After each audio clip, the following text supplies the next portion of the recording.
Hello friends, income tax के cases की series में आज जो केस हम डिस्कस करेंगे वो इस इशू को लेकर के है कि यदि एसएससी किसी कॉन्ट्रैक्टर को किसी मशीन इंस्टॉलेशन के लिए या किसी टरबाइन को इंस्टॉल करने के लिए अपॉइंट करता है और उसको एक कंपोजिट कॉन्ट्रैक्ट देता है और उस कॉन्ट्रैक्ट के मुताबिक यदि कॉन्ट्रैक्टर ने उस पूरे प्लांट को एस्टेब्लिश करके एसएससी को सौंपना होता है, तो क्या खाली इस बेसिस पर कि कॉन्ट्रैक्टर ने आगे कोई टेक्निकल स्टाफ अपॉइंट किया उस प्लांट को कस्टमर को रेडी करके देने के लिए, तो क्या खाली इस बेसिस पर असेसिंग अथॉरिटी ये कह सकती है कि एसएससी ने जो पेमेंट कॉन्ट्रैक्टर को की उस पे कॉन्ट्रैक्ट के टीडीएस के प्रोविजन ना लग करके fees for payment for technical services के टीडीएस के प्रोविजंस लगने चाहिए? यही issue honourable Allahabad high court के सामने एक case commissioner of income tax TDS and another versus Lalitpur power generation company limited के केस में सामने आया और ये केस 483 आईटीआर पेज नंबर 449 पर रिपोर्ट हुआ और इस केस का जजमेंट 16 नवंबर 2023 को आया। प्रेजेंट केस में एसएससी एक पावर जनरेशन के व्यापार में है और एसएससी ने एक कॉन्ट्रैक्ट दिया बॉयलर टरबाइन जनरेटर को लगाने के लिए और उससे रिलेटेड अदर प्लांट को लगाने के लिए। कॉन्ट्रैक्टर ने अपना कॉन्ट्रैक्ट पूरा करने के लिए उस कॉन्ट्रैक्ट में ये कंडीशन थी कि जो कॉन्ट्रैक्टर है वो उस पूरे प्लांट का टेस्टिंग करेगा, प्री कमीशनिंग करेगा, पोस्ट कमीशनिंग करेगा और फिर एसएससी को वो पूरा प्लांट रेडी करके देगा। जब कॉन्ट्रैक्टर ने ये सारा प्लांट और सारा टरबाइन एसएससी को रेडी करके दिया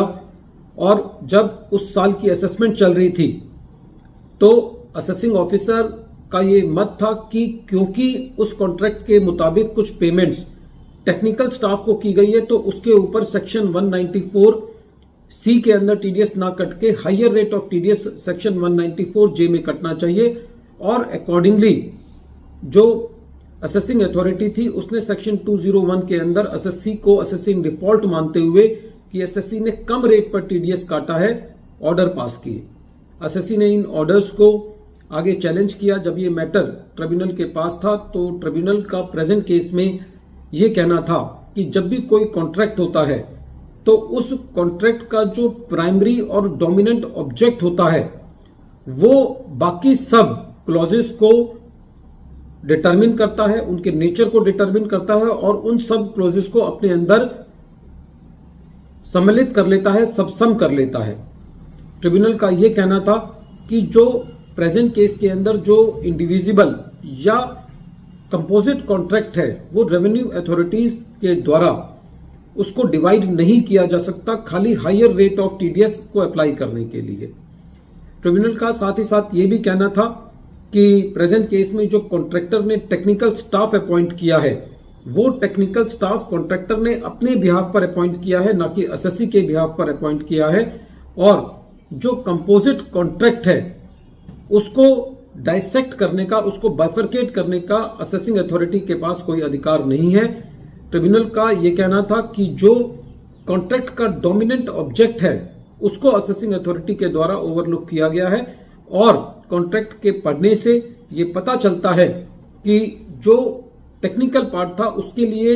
एसएससी जिम्मेवार नहीं था, कॉन्ट्रैक्टर जिम्मेवार था। कॉन्ट्रैक्टर ने वो टेस्टिंग करानी थी और जो टेक्निकल स्टाफ अपॉइंट किया गया वो कॉन्ट्रैक्टर के द्वारा अपॉइंट किया गया, ना कि एसएससी के द्वारा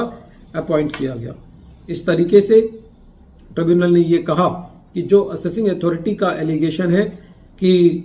असेसिंग को टीडीएस सेक्शन 194 सी में 2% से ना काट करके सेक्शन 194 जे में 10% से काटना चाहिए और असेसिंग अथॉरिटी ने उस कॉन्ट्रैक्ट को डाइसेक्ट कर दिया, डिवाइड कर दिया, ये पावर अथॉरिटी के पास नहीं है। और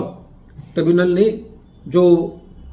एसएससी को एसएससी इन डिफॉल्ट मानते हुए ऑर्डर पास किए गए थे उनको क्वैश किया। जब रेवेन्यू ने इसकी अपील हाई कोर्ट में की तो हाई कोर्ट ने भी ये कहा कि जो ट्रिब्यूनल ने अपना ऑर्डर पास किया है उसके अंदर कोई भी त्रुटि नहीं है, उसके अंदर कोई भी खामी नहीं है और ट्रिब्यूनल के ऑर्डर को अपहेल्ड रखा। वीडियो के अंत में एक बार फिर मैं केस का नाम रिपीट कर रहा हूं। केस का नाम है commissioner of income tax TDS and another versus Lalitpur power generation company limited, और ये केस 483 ITR पेज नंबर 449 पर रिपोर्ट हुआ और इस केस का जजमेंट 16 नवंबर 2023 को आया। Thank you friends.